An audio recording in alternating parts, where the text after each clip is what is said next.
How to stay healthy on your 80-hour work week grind. Let's get right into it. There are two different aspects that you need to understand when it comes to being healthy on that journey, and it is physical health and it is mental health. And let's get right into it on both of those, starting with physical health. There are just three categories that you need to master on the physical aspect of things. There's one is sleep. There's nothing more important than sleep because that will help you to recover from anything. If you sleep a lot, it's going to be fantastic. That's why you need to minimum get your 8 hours of sleep every night, and you need to go to sleep at the exact same minute every night, and you got to wake up at the exact same minute every morning. Make that a habit. The biggest problem that people have as entrepreneurs is that they change their schedule continuously, and that at some point needs to stop in order for you to succeed on your 80-hour work week grind. Okay, so if you get your sleep right, man, everything's going to become better. Sometimes you might need 9 or 10 hours, and that's fantastic, but make sure that it's not all over the place.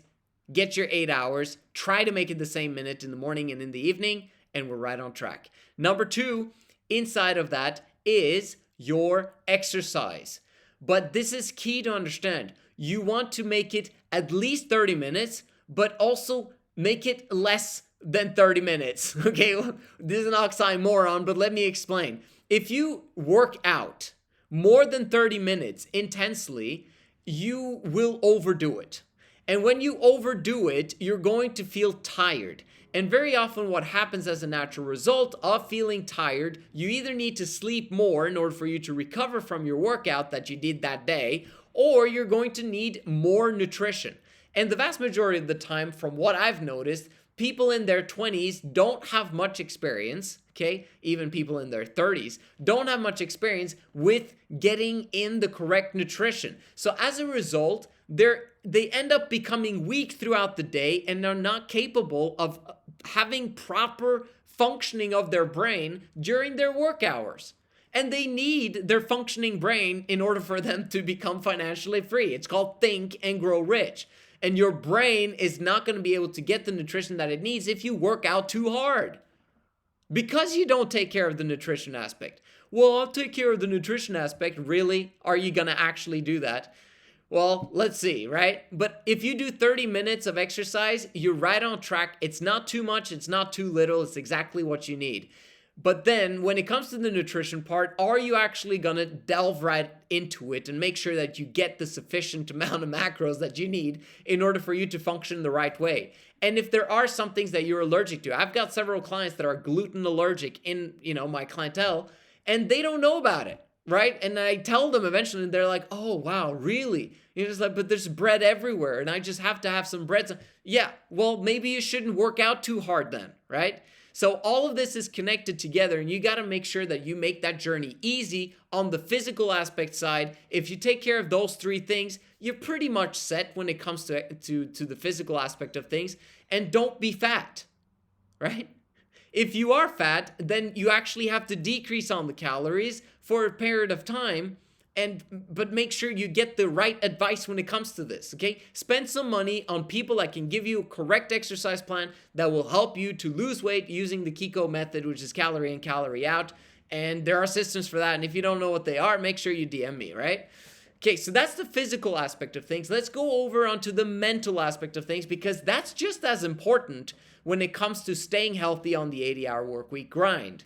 The number one thing when it comes to mental health when you're doing the 80-hour work week is that you have a clear and specific why to why you're doing the 80-hour work week. Because at some point you're going to be inconsistent if you lose the clarity of that and you're like, man, why am I doing this again? Man, I'm just going to I just need a vacation, bro. I just need to take 2 weeks off and go to my parents' house or I need 2 weeks in Hawaii or I need this, that. Bro, you don't need squat, okay? The only thing you need is a why. You need a strong, powerful why, and you need to massage that why every single day using a journal, okay? Use a journal, write down your thoughts every single day, half an hour if you have to, in order for you to get clarity on why you're doing the 80-hour work week. Are you sure that you want something more for your life? Are you sure that you want financial freedom? Are you sure that this financial foundation laying that takes 2 to 3 years is going to be worth it for you? Okay, it is if you actually follow instructions. If you just do your way, nilly-willy, wing it towards financial freedom, it's probably not going to work. Okay, you need other people's help that have already succeeded on that financial freedom journey and who have been, let's say financially free for 8 years. That's kind of the situation I'm in, and I kind of want to help you to understand the skill sets that you need in order for you to manage to cross that spectrum too, okay? So if you have a clear specific why, that's going to help you in so many different aspects on the 80-hour workweek grind. That goal should include one day, eventually, I'm going to be my own boss. Eventually, I will be able to have location freedom. Eventually, I will be able to have more money that I'm able to spend. All of those dreams need to be put in stone for you to understand that why on a daily basis and have it drive you when you're feeling down, when you're feeling that things are negative, when things are not working, when you're failing. You need to be reminded continuously why you're doing this. Okay, so that leads me to the second aspect of it, which is journaling. If you're not journaling, your mental health is going to be out of whack. It's not going to be very nice because you're filled with tons of negativity on this journey. Normal people have tons of negativity in their lives. But understand that when you're building a business, you very often experience way more rejection than normal people. And that rejection, because life is rejection, but also you're coming with inferior products to people that are not interested in your product. So you're going to get no. What are you doing? How come you're doing this? Blah, blah, blah. All of that negativity is spewed on you in so many different ways and directions that it's hard to keep a positive, optimistic viewpoint on life. Okay, and that's why journaling is so crucial, having the why, massaging the why inside that journal, but also just simply writing down objectively what's going on. Because if you allow other people to do that negativity to you, and you kind of have to allow it because you got to be people skilled at all times, then you've just got to manage to put all of the negativity in your journal in such a way that, okay, everything is okay. I actually don't care about what other people think about me, and I also don't care about the fact that they're trying to steal my dream. I'm gonna make it. Everything's gonna work out. I believe in me. I believe in my product. And those affirmations that you're writing down are gonna be seared in your brain, and they're gonna help you to actually move forward with clarity of mind. That's gonna help your mental health.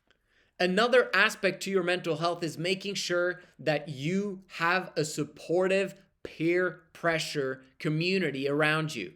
That could be ONTRACC, the community, having a coach, a mentor that's been where you want to go and that can kind of comfort you in times when you're doubting yourself and struggling, but also having, friends and family who are supportive. Now, most of you guys will have non-supportive family and friends, and if that's the case, you cannot survive the entrepreneurial journey without setting up your community online. Get one if you don't have one.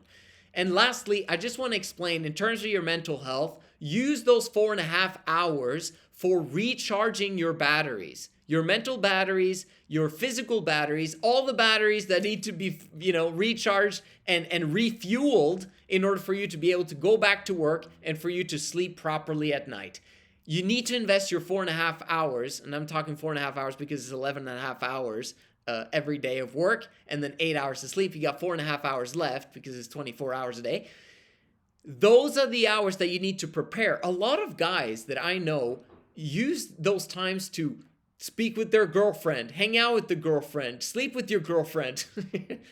They use that time to go get drunk during the weekends or hang out with friends or prepare for a martial arts match that they're gonna have, or prepare, there's so many different things that people inundate themselves with.